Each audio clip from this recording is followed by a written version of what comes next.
Hi everyone, welcome to the video. Obviously I haven't been doing it for a little while. There's a number of reasons for that, including me just hating doing the editing. But what we're going to do today is we're going to be pulling this engine down. We're going to be having a look at all the bearings, and the reason is because I was running the engine up on the dyno. We've been there a couple of times since you've last seen the car, solving some idle air control valve issues, some ITB issues with the linkages being lazy and going out of tune, and I'll run over those at another time. But long story short is we were running the thing up on the dyno. It was doing what it was meant to do, up to about 3,500, 4,000 RPM, at which point it was sort of getting to about 38, 40 PSI of engine oil pressure, and then that was just flatlining. What you would expect to do is to see that engine gain another 10 PSI per 1,000 RPM, there or thereabouts, up until its relief oil pressure. In this case, it should have probably a 60 or 70 PSI spring in the oil pump. It was not doing that. So obviously, and unfortunately, the remedy to that is to actually take it home. We've got to solve the issue. In an LS, there's two really relief points. There's one in the pan, and there is one in the oil pump itself, or you've got to find a leak somewhere. It doesn't appear that there's been a leak, but nonetheless, as part of that, it means that you've really got to pull some rod caps and some main caps, have a look at the cam, check out the condition of those bearings, because if you ever have an oil pressure issue, unfortunately it is the bearings that usually take the brunt of it, and hopefully not something like the crank. But we're going to be ripping this engine down, taking the bottom end out, and having a good look, and then seeing where we want to go to from there. No sort of shade to throw at the original engine builder here at this stage. I don't have the information yet to even have any comment on that, and it can just be a component failure, which is not the responsibility of a shop or anyone that's building an engine. Sometimes you just have parts that shit themselves, and unfortunately you just need to make sure that you're diligent as you're starting to shake down a car to see that I guess you pick up any of those issues as quickly as possible before they do too much damage. We'll see if I'm eating my words here, but hopefully that isn't the case. But nonetheless, we'll get stuck into it. We're going to pull this engine down, take the bottom end out, and see where we get to. So unfortunate times, but sometimes cars just suck dick, and you just got to deal with it and just keep on keeping on. So I've been busy working on other cars whilst this has all been happening, but each time is sort of a bit of a delay. I take my car to Sydney to get it tuned, and that's sort of 3 hours away. It consumes an entire day. They're busy, so getting booked in with them is difficult. So every time there's a false start, I've got to come back, find time to fix a problem, then try and book in with them, get that all to happen. They do a lot of world time attack cars and that sort of stuff as well, which keeps them pretty busy. But I'd rather go to the guys who really know what they're doing and put aside the time to do that, so that the end result lasts longer than any minor inconvenience in the interim. So anyway, that's a bit of a short story as to why the hell this is taking so bloody long. It is of course frustrating me. I've got a car that's I should just be able to drive and enjoy, but unfortunately it's taken a bit of a process to get there. So look, we'll keep on with it, and hopefully this will maybe give you some insights if you ever run into dramas yourself that are similar. Thanks. Alright, so no doubt there's been an intro to this video explaining why we're pulling this thing down and having a good look at the bearings. The first port of call is going to be basically pulling this valley cover plate so we can have a good look at the cam journals to see whether there's any wear or any marring on those journals as I guess some sort of indicator. The other thing that we'll be doing is sending off some oil for an oil analysis.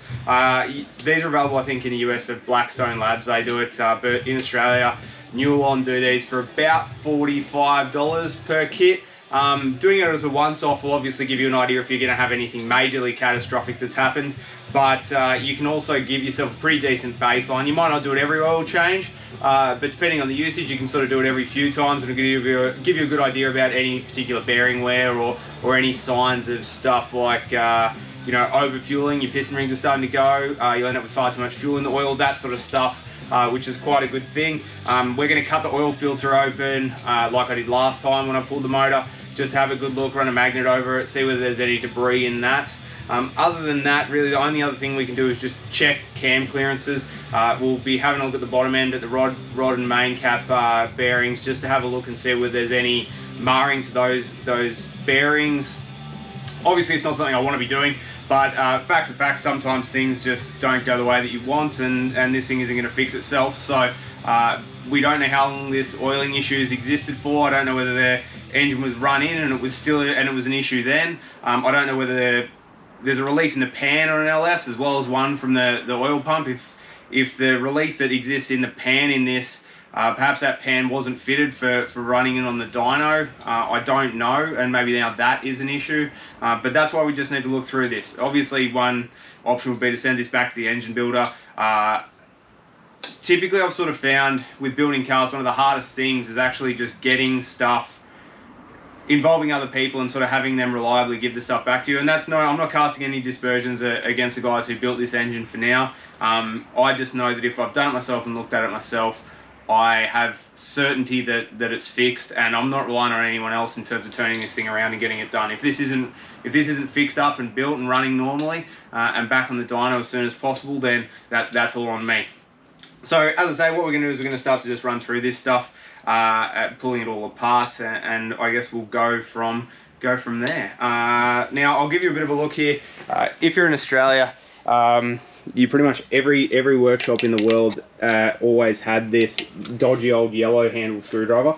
And what I've got down there, if I can just bring the screen up here so you can see, there's a couple of the bolts that just go into the back of the crank there that obviously you would mount your flywheel onto, and I've just got it wedged in there against the engine stand, which just enables me to lock the motor up whilst I get a 24mm breaker bar, socket and breaker bar on the front of this just to undo it. Obviously you can see here I have actually undone that already.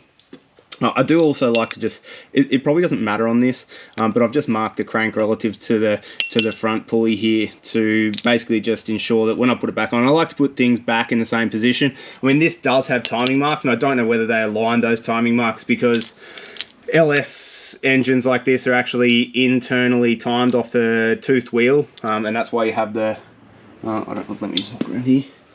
There is a crank sensor. Is it on this side of the motor? Maybe it's on the other side. So there's one here on the back. So it's internally timed, so it doesn't rely on your timing marks like you would normally use for this and rotating distributor. That's not how these engines operate. So we'll just get stuck into it now. Pull this alley cover plate, and then I will do a short little, I'll give you a good look at the cam journals to see what that is. I need to take this steam pipe kit off. This is actually quite a nice bit of gear, and lots of guys actually blank the steam pipe off on an LS, which the reason this exists is because you can have some spots in the head here that are lower than the, if you like, the coolant galleries, and as such you can end up with air trapped in there. You don't want air trapped in because there's probably no way of it really getting out of there, and that will result in hot spots in the heads, which can create some issues. Obviously this thing needs a really good cleanup too, because in the process of being on the dyno a couple of times and finding out lots of these issues, it's gotten dirty in the process. Seems every time I go to the dyno, which is sort of 5 hours away and hard to get access to, it seems to rain, so it makes everything bloody dirty. And I guess if anything good comes out of this, it means I can clean everything up. Alright, I'm just going to lift this plate off, and then we'll both be looking at this in real time.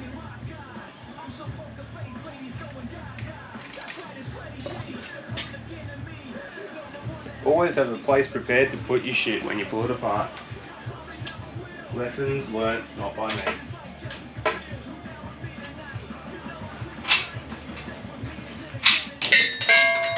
Oh well, that fucking is dirty. Dipshit.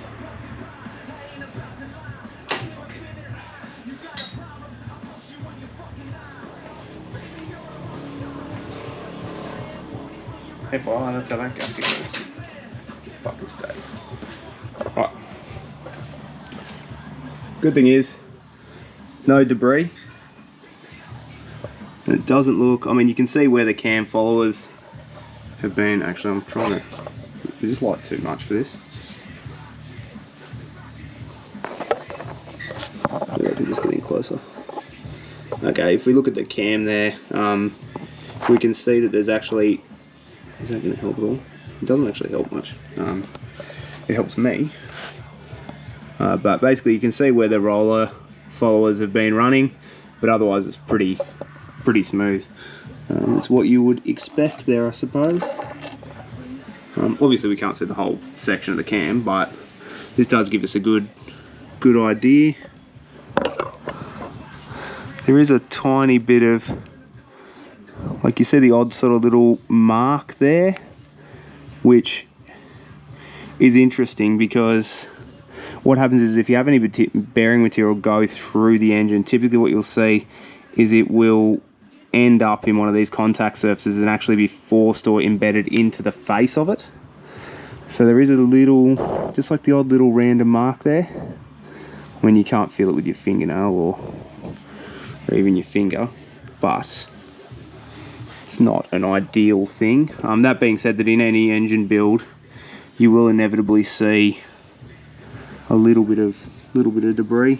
You can see the cam chain through here. Doesn't look like there's any dramas there. You can actually see here on this motor, I mean, it's probably not helping at all. You can see what's happened is that a Dremel's been used to clear up a couple of these galleries, and that just helps with the oil flow. It's sort of done everywhere. It's part of the typical block preparation that you would see on any performance motor. I wouldn't say this has just been done with, you know, a die grinder, but we can see there's actually, this is what I wouldn't be impressed with, but just here, I don't even know whether we can get in and show you close enough, but just on, let's see if this comes up a bit better, I think.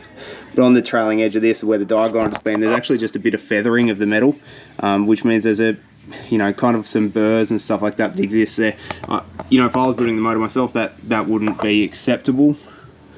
But, you know, such it is. I mean, you can sort of see, I guess, most predominantly or obviously, so it's a bit hard to do this with two hands. Just this little bit here, see how there's a bit of a sharp edge there with the burr? That should really be all deburred, just because what happens is on your first startup, you do end up with stuff like this breaking off, running through the engine and embedding itself in places. So, look, no real major bad news there, which is great, but just, you know, you need to check everything out, and like I said, I don't know for how long this has had potentially an oil pressure issue, so we'll be having a good look at that sort of stuff. Notice here, these are the displacement on demand ports. On this one, they're blanked off, I think, with the valley cover plate, whereas you can buy kits where you actually just force, or you force basically a plug into each of those. If you want to know more about that, just you can have a look at that, but there's sort of two ways to do it. One is with a mechanical plug, the other one is with a gasket, which is what this one uses. Let me just see if I can grab this and show that. Yeah, so see these little gaskets that go around there? It's basically O-ringed. It means that no oil will flow in and out of that. But yeah, I don't really know what this baffle does, to be honest with you, but it exists. So that's it. I guess we'll move on. Start pulling off the front cover. Just going to place that back in there. We'll have a better place to put it. That's about where it goes. So yeah, this manifold for the water pump will need to come off. The crank pulley needs to come off. The front cover needs to come off. And once we've dropped the oil pan, then we can get access to the oil pump, which hopefully is, well, it's, you know, we're relieving oil pressure, so it's got to be relieving somewhere. It's more than likely, or like, unless anyone else has any great ideas, it's probably going to be in the oil relief in the pan, or it's going to be in the pump itself. A Melling high volume oil pump has a pressure relief in it. Why the secondary one was retained in the pan, I can't tell you. I mean, in my mind, if you've got your pressure relief in the pump, you don't need one in the pan. This thing, that was for displacement on demand again, and this doesn't have that, so leaving that pressure relief in the pan is just another failure point that's not necessary to have. Alright, so we've got the front timing cover off. We can see that this here is a Rollmaster single row timing chain setup. Pretty good, as for all you know, reports and stuff like that. Pretty good gear. This is meant to be a Melling high volume oil pump. I need to take this off so I can see what model number it is. I'm just going to order a replacement one for this. I've got an oiling issue. I'm not certain exactly what it is. I'm just going to pull this off, replace it. I don't want to pull in the engine apart and strip it back down again for the sake of a part that's, you know, worst case $400 for the highest grade Melling one. We can see that there is a support plate here for the oil pickup tube, which is really good. That's a Warspeed item. Looks pretty neat. So we just need to remove that, undo the bolts off the front of the pump here, and pull the pump off. And then I'll bag this and bag everything else just with plastic garbage bags, just because it'll be sitting until I get my new pump to arrive. I just want to pull this off and replace it with the exact same or better model. I just wanted to make sure I didn't undercook it. Obviously, I didn't build or say fully spec this engine as the engine builder, so I kind of want to be following along with as a minimum the same quality components on it or better relative to what's in there. So that's what we'll be doing now.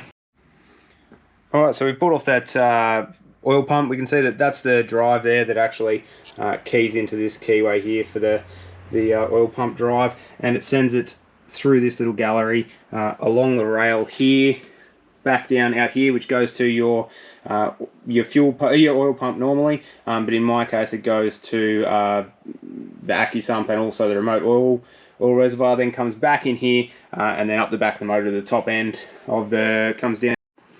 Sorry about that little glitch, my SD card filled up. And then it runs up this oil guller here to the top end. There is actually an oil bypass here, which is a dog bone that pulls out the back of the motor behind this rear cover. That's what basically exists so that when they bore this, they can do a through cut. And also it allows them, if you do have a blockage, say in your oil filter, collapse filter or something like that, it will bypass it and not kill your engine. It goes to the top end and looks after your valve train. This is the oil pump that I've removed off. It is a Melling M295, which is basically Melling's basic pump. So I'll be going for a 296 as a minimum, just to raise the oil flow and the pressure a little bit. It just seems silly not to do that given the price difference is minimal. I kind of would have thought this engine was already spec'd with that, but that's by the by. We'll be taking this windage tray off, which I'm not super impressed about the way that was sort of butchered. I would have tried to cut that a little bit more cleanly, but you know, each to their own. And there's a bit of marring on the surface here, which to me is the type of thing that ends up, you know, leading to leaks and stuff like that. So it looks like the lens is a bit covered in oil like everything else here. So, you know, that's less than ideal. But we're pulling that off, pulling a few of the main bearing caps and pulling a few of the rod caps just to have a good look and see the condition. Alright, I'll run you through the process here. We've got the main cap off. What we're doing is we're just taking a couple off because we want to determine what the clearances are as they sit now, just indicative. Have an inspection of the bearings, and basically I'll send this back to the engine builder. The process I've decided is I'm just going to have a look at this, send it back to them and say, look, what's their impression of things, what do they think about the condition of the bearings, noting the clearances. And I'm just going to use Plastigage to check this. Plastigage is a very good tool. It's cheap, it's like, you know, $6 or $7 for a complete pack. It's basically just little wax strips, and as you compress the bearings, that wax strip sort of fattens out as it gets squished, and then the amount that it fattens out obviously corresponds to the amount of bearing clearance. It's a really good sort of final check, go, no go type of check on things. So I'm going to show you that process now. The first thing is that when you are checking your bearing clearances, you actually want to make sure you have no lubricant on your crank or your bearing itself, whether that be rod bearings or any bearings, because any lubricant obviously will stuff up your reading. As to how much that stuffs it up, I don't know. I've never, you know, tried to gauge that, but we can see here that there's some discoloration here of this bearing. I did have a look on the bearing company's website. I think there's ACL race bearings, and the rod bearings are typically with a coating. The main bearings are typically without a coating. So this sort of staining here could just be the assembly lube that sort of has stained the bearing there. But what I'm going to do is I'm just going to hit that with brake cleaner. If that comes off, that would probably be, I guess, vindication of that. And then we're going to install this, torque it all down with the wax strip in there, pull it all out again, measure the wax strip width. That'll give us our bearing clearance. I'm going to pull it all out again, put some assembly lube on this, put it back together. I'll then send an email to my engine builder and say, hey, look, this is where we're at. What am I going to do? Is this basically, are the clearances pretty much as they were when the engine was assembled, and you know, their impression of the bearings is okay, in which case we'll run it, or am I going to be pulling the timing gear and sort of chain off the front, pulling the crank, putting a new set of bearings in here, and you know, solving it that way. It's just, you know, engine builders have different clearances that they like to work with. I've already checked this one here and it was at 30 thou, so what I'll be looking to do is just see whether this is the same. We'll go through that process and then move on. This motor I will be dry sumping at some point, just because I'm not really happy with the way that the sump works in the car. I just couldn't afford it when I was originally starting out with this, so a wet sump was what I went with, which is more than adequate. It's just not quite as neat. So in the future I'll be doing that. So it's not going to be forever that this engine's going to be in there, you know, like a million miles, and it's not the type of thing where it's going to be a high mileage hero anyway. So we will be pulling this out, and I guess that will give us the opportunity to check this engine over again before it has a million Ks on it. Obviously it was going in the car for a very long time. You'd have no choice but to really make sure everything is, you know, 100%. There'd be a much lower margin for error, and obviously I do, as common practice, go through and, you know, do an oil sample every time, cut the filters open, really pay attention to see if there's any degradation there, and at the first sign of noise I'll be pulling this out. The other thing is that is a comment to note with these, is that because of the clutch setup being a Porsche clutch, which is a much smaller pressure plate relative to what's typically fitted to LS's, and also the fact that you require a consequential much larger clamping force relative to what you would typically have for an LS. The thrust bearings in these are not designed to have that level of clamping force. So the only way around it is to really fit a multi-plate clutch to keep that clamping force down. Multi-plate meaning that you have a much larger surface area, which means that you don't have to have quite as much clamping force for the same torque transfer. But the problem is with that is that with this, when we're overloading this thrust bearing, it actually chews out this either the crank itself or chews out this center main cap and the thrust bearing itself. You end up with more free float, and worst case is you can actually end up loading one of these rods, bend one, throw one. It sort of all ends pretty badly.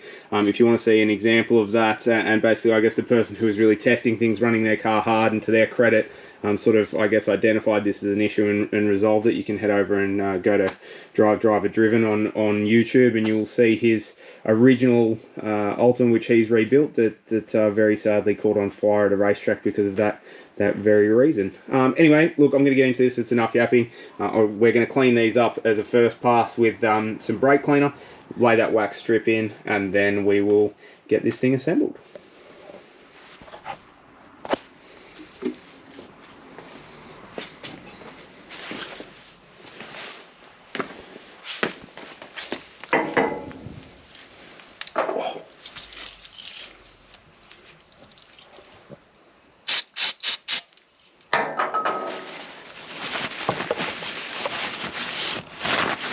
I don't know whether that's actually going to lose focus, but let's see what happens.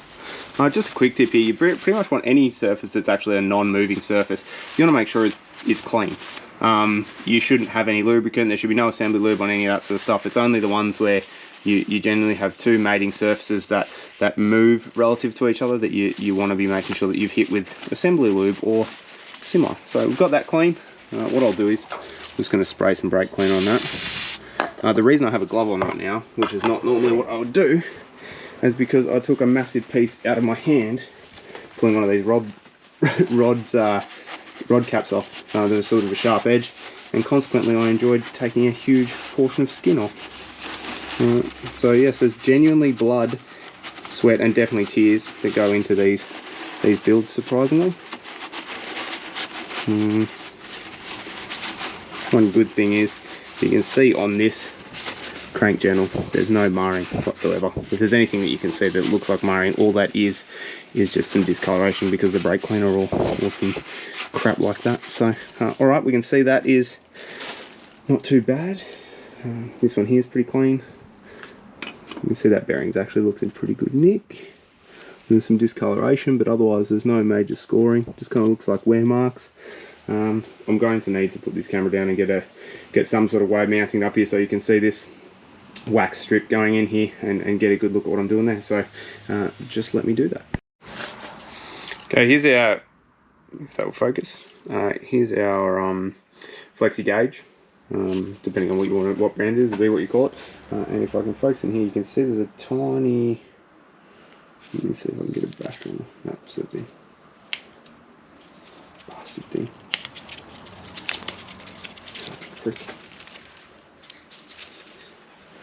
I swear this shit doesn't happen when I'm not filming. Right, so can you see that little bit of wax strip that comes out there? If I can focus on it. What you do is you just break a section off that. I'm going to do that with my fingers off camera. There it is there. We are just going to lay this very clearly on our clean crank journal. And what we want to do is try to lay it across the journal like that. You see it's kind of shiny, who would have thought? Hopefully that will focus on that. Anyway, you want to lay it across the crank journal like that, right? We're going to tighten everything down. And the reason you want to lay it across the crank journal like that is because if there is any taper from one side to the other, you will see that there is actually a tapering in terms of wear on that bearing, and it is not fit. So you will actually be checking that there's no taper on that bearing by virtue of laying it across there and checking it. We can see here we've got the graduations. You've got millimeters on one side, or olden days on the other. So we're using that. We're going to crank that down. Check it now. Alright, I'm just going to stop quickly and show you how this apparatus works. What we did is we basically just torqued these down to 15 foot-pounds to seat the main bearing cap and give us a good sort of starting point. And then what we do is we hook up this angle gauge here. It has sort of an arm that stops the gauge itself rotating. You just want to load it gently. Oh, I'm going to try and do this with one hand.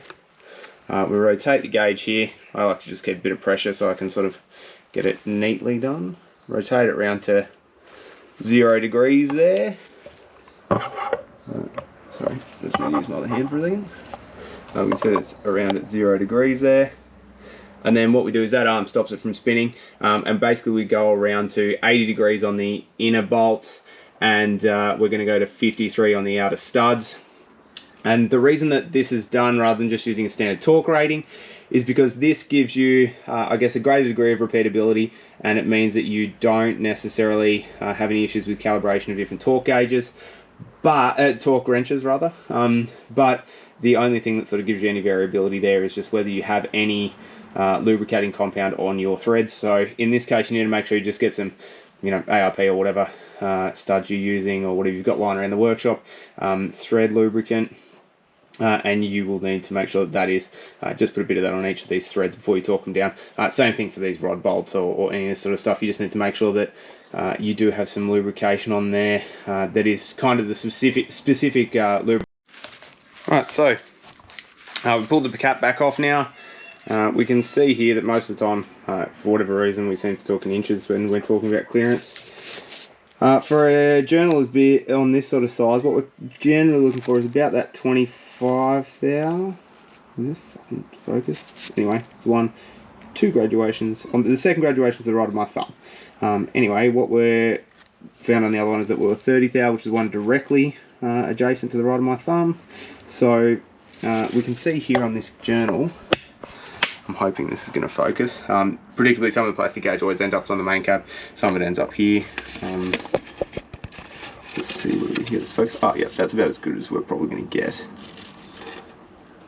Come on, focus, you bastard. Anyway, I'll show you a photo that hopefully I can get a little bit better resolution on. We're going to see here, clearance range in inches. We're just going to put this down. Probably looks like on this one 25 thou, there or thereabouts, pretty bloody close. Doesn't look like there's much tapering across the bearing, which is really nice. Look, maybe even 30. Anyway, it's in that range anyway. I'll take a photo of that. That hopefully means I can get a slightly better resolution, and then it's just a matter of us cleaning up the wax strip off. Then we're going to put some assembly lube on, crank this back down, and like I said, that'll do us pretty much for the day. I might just put the new oil pump on the front of the engine, just so I can, I guess, get that out of the road and get it in position. That's about all I'll do, and then we'll see what the outcome is from the information that I pass on, and go from there.